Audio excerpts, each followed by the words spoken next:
Hello and welcome to the CIE PRM 2020. I'm going to look at task 3 here. So let's get started. Right, so this is task 3, and what I'm going to do over a few videos is show you how to program it. Now, the programming that I'll show you maybe, for example, you might find it's quite good, you might find that you can do better, but what I'm showing you is just a guide.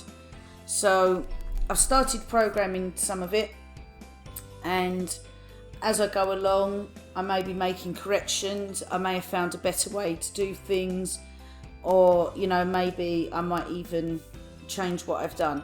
So that's one of the reasons why really you need to plan your programming first. So obviously the pseudocode is down to you to do as students, and it's down to you to plan how to program task 3. But what I'm just showing you is just simply an example. So firstly, you need to design a programming pseudocode that has a menu driven interface and will perform the following tasks. So add a book to a text file and include a validation of different pieces of information as possible, and search for books written by a given author. Output the title of any books found or a suitable message if no books are given and authors are found, for example, or the authors are found maybe, and simply end the program. So obviously you need to convert your pseudocode once you've done it into your program code, and then you need to test it. So what I'm going to show you simply here is that firstly we need to think about, so when you're thinking about your pseudocode and your planning, which obviously is talked about up here, you need to think about down here. So you're going to need to modify your algorithm to add additional information that needs to be saved for each book, such as the publication date maybe. And an additional task needs to create a new file from the original file, and a task will prompt the user to input additional information for each book. So you need to consider possible validation of the additional information and write the code for the task. So obviously what I'm going to show you is all the different problems that you can run into. Now firstly, let's think about this. Book genres. Now I was thinking that maybe when I put validations in, is I might actually validate possibly the genres of the books. Okay, so that's what I was thinking along the lines. So I might need to move the screen down here so you can see a bit more. Right, there we go. So like for example, if we look at the book genres, so you've got fiction and non-fiction. So in fiction you've got action and adventure, alternate history, anthologies, chick lit, never heard of that in my life, children's comic books, coming of age, crime, drama, fairy tale, fantasy, graphic novels, historical fiction, horror, and so on. And then for non-fiction you've got art, autobiography, biography, book reviews, cookbooks, diaries, dictionaries, encyclopedias, guides, health, history, and so on.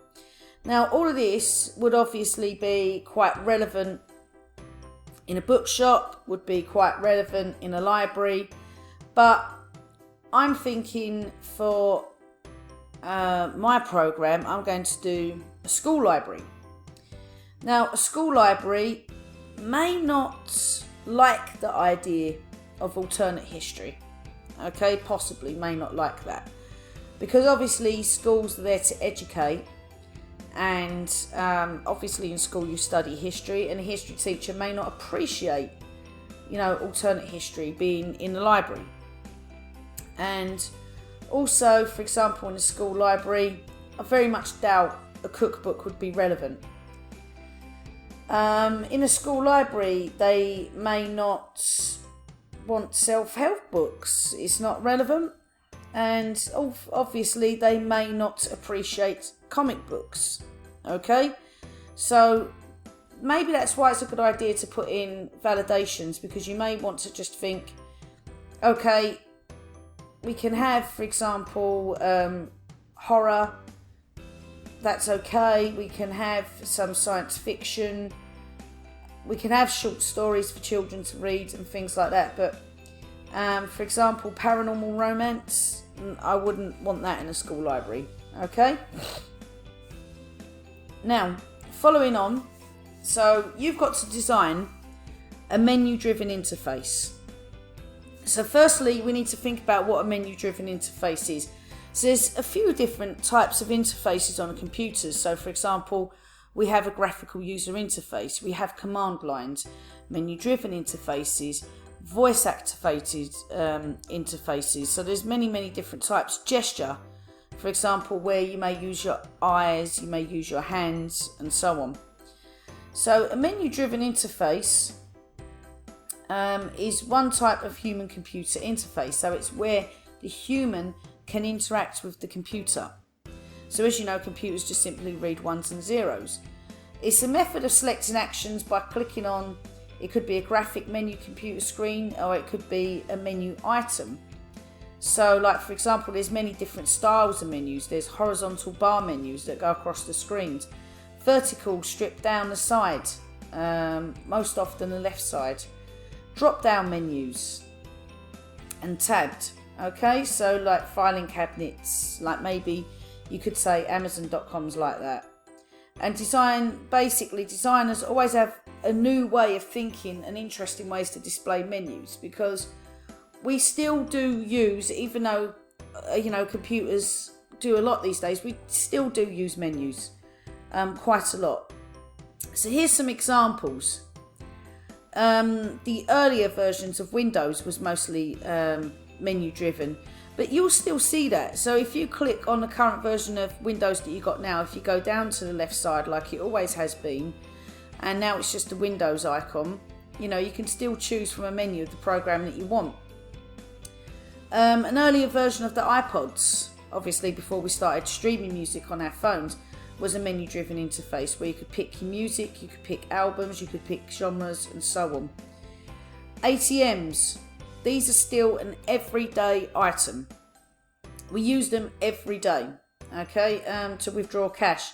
There's still a menu-driven interface. They do look exactly like this still, nothing's changed. So when you put your card in the machine, you get presented with a menu, and there's buttons down the side here where you can choose your options. If you go to some places where they've got computers, like for example, tourist information centres, which are in most cities across Europe, and also even if you go to fast food outlets like McDonald's, where you've got the big screens where you can make your order yourself, those are menu driven interfaces. So like for example, on the old fashioned mobile phones that you can still get now, the retro mobile phones, or the phones that are easier for people to use, they're done by a menu driven interface. Okay, so I think we might start programming and take a look into creating a menu-driven interface for our task 3.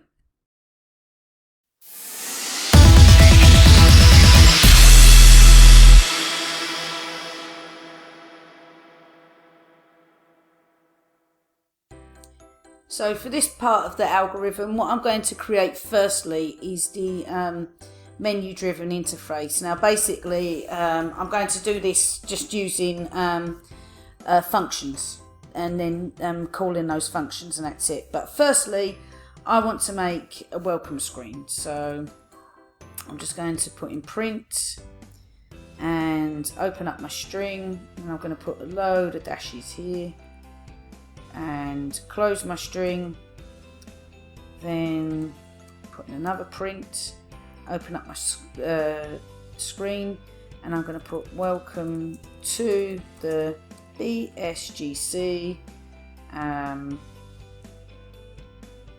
the BSGC library database, or actually what might be nicer is Bookfinder. Okay, so Bookfinder, there we go. Oh, spell it right, Miss Price. And then underneath here Well, in fact, I don't need to draw that all over again, do I? So I'm just going to copy and paste this, Control C and Control V. There we go. So let's run this, see what it looks like. Here it is. Looks okay. I could make it better. So I'm just going to put some spaces up here.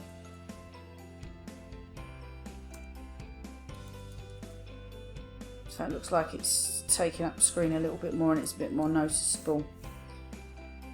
Let's do the same here.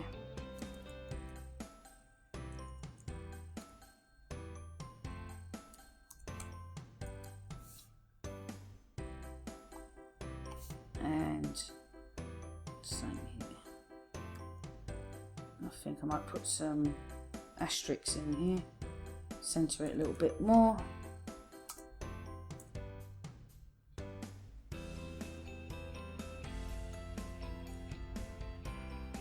Go. And let's take a look. And I've left the other one open so you can see it. I'll compare the two. Well, that looks a bit better, doesn't it? Okay, so anyway, let's carry on.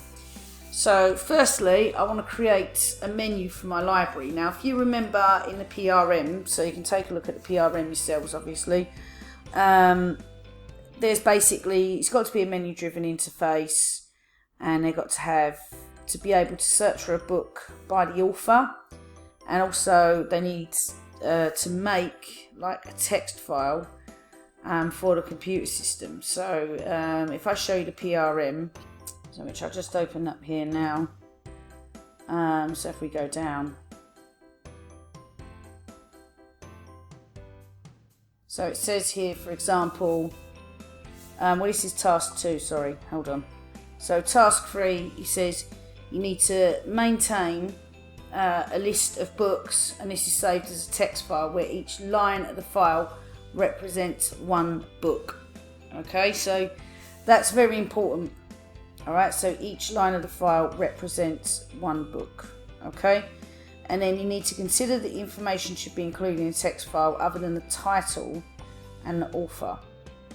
Okay, so consider that this text file means all the information will be stored in a string format. Consider the implications, so we can move on to that later, of storing numeric information such as number of copies of each book, and define the format of each line so that the piece of information can be easily extracted. Okay, so and then that's when obviously we go further down into task 3 that I showed you earlier in the video. So there's a lot we need to think about, really. So this is one of the reasons why you should be planning this. But obviously, you know, we're going to go by my example, and hopefully, you know, with your program experience, you might be able to look at my examples and see what you can do better. But first, the thing we need to realise is that obviously we've got to it's a library that maintains a list of books. Okay, and this is stored in a text file where each line represents one book.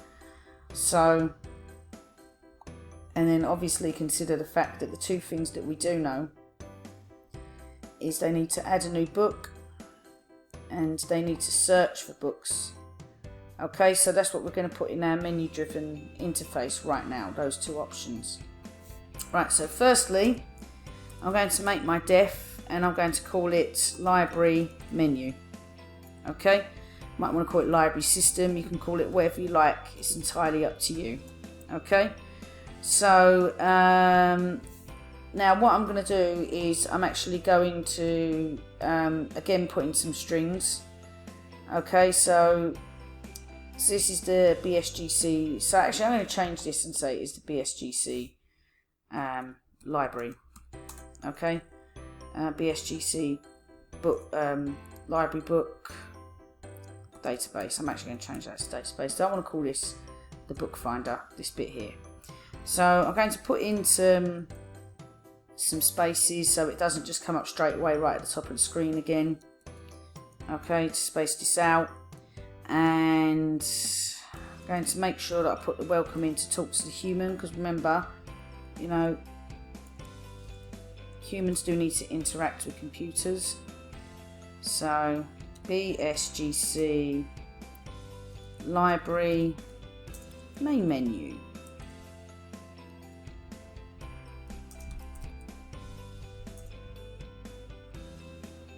And so this is now where I'm going to give the options. So I want to put a space there. And I'm just going to basically do like a numeric menu, to be honest. So I'm going to put print, press 1 to add a new book.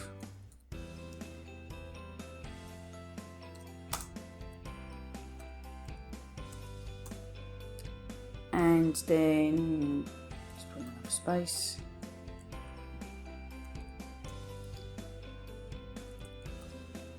Press 2. Oops. Sorry, my lock keeps going off. Right, okay, press 1 to add a new book. Press 2 to search for an existing book. Okay, right, so that's that one. And then obviously I want to give the because later on what I'm thinking is that I might use I may use a loop like we did in the other one. So I want an option to break the program. So I'm just going to put print, press any key to exit. So then in my if statement that would be the else. So I'm kind of thinking of that already. Right. Now, so next thing I'm going to do is, well, firstly, I'm going to run this and I'm going to take a look at it. So as you can see, that's the only thing that come up. But if I just type in here, library, menu, open and close, there's my function. Oh, and I've got a spelling error there, but never mind. So search for an existing book. There we go. Right, so now what I'm going to add here is that obviously every time I go into the menu, I don't want to be, you know, typing in function. So I'm going to put in a global definition, well, a global variable here and a global definition. So firstly, so I'm just simply going to call this menu. Okay, so I'm going to make another function here, and I'm going to use a global. So I can have my menu choice, and this is where the user is going to be able to put in what they want. Okay, so it's going to have to be an integer input. So there's my integer input, and I'm going to say please enter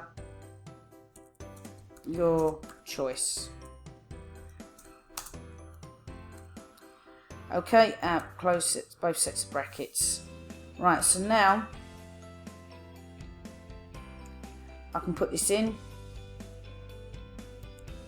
and it's not come up. Okay, interesting. Right, let's see the problem here. What have I done wrong? Okay, because that should have come up straight away. Right, I'm putting global menu choice. Int inputs, that should have come up straight away. Okay, never mind. Right, let me figure this out. Oh, sorry. Okay, never mind. Okay, maybe that didn't come up. Oh, did I not call the I didn't call the function, did I? Okay, right. That was silly of me. Right, okay, but I don't think I need to call the function at this stage. Right, let me carry on. Sorry. I'm just trying to do this off the top of my head pretty much. So, right, now, I'm going to think about that other bit later. Oh, yes, I'm silly. I'm being silly. Okay, I know what I've done. Sorry. Right. Silly of me. Okay, so you can see that basically I'm not perfect and I do make mistakes. I forgot to put down the if statement here to put in my, to define my menu. Okay, so, right, now, So if name, 2 underscores, okay, and I want it to equal to the main, okay, so the main menu. So this is where we're initializing it. So main, and then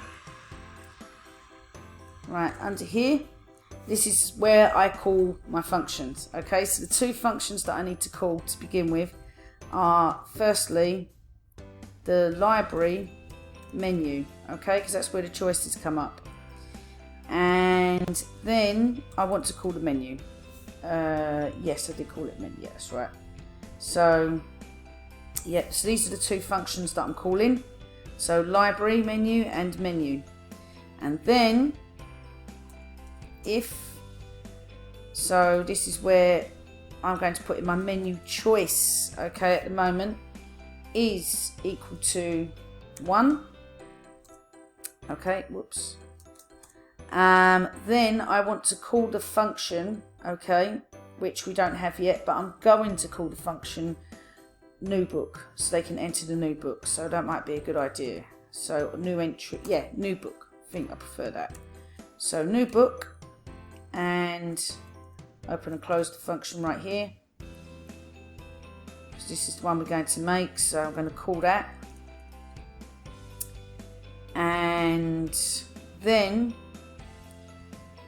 at the moment I don't have an elif, but I will be obviously making a search function.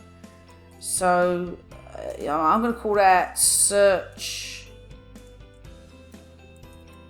book. Okay, so there's my 2 set up for the moment. So here's my elif.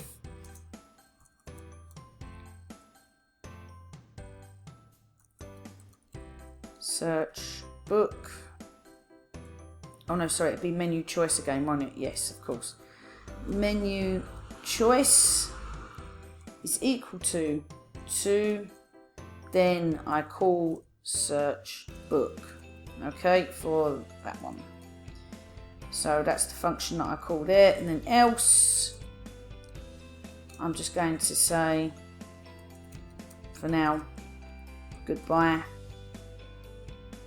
so then they can exit the program, and then I'll put yeah, basically just do it this way for now. Right, so now that should come up, so let's take a look at that. Oh, unexpected indent block here. Right, okay, yeah, it's because there's nothing in there at the moment. Right, so I'll tell you what, let's just comment these out for a second, and let's see if we can run these. Here we go, and there we go. So it's come up straight away. Right, so in the next part, in the next video, I'm going to show you how to make the program to add a book.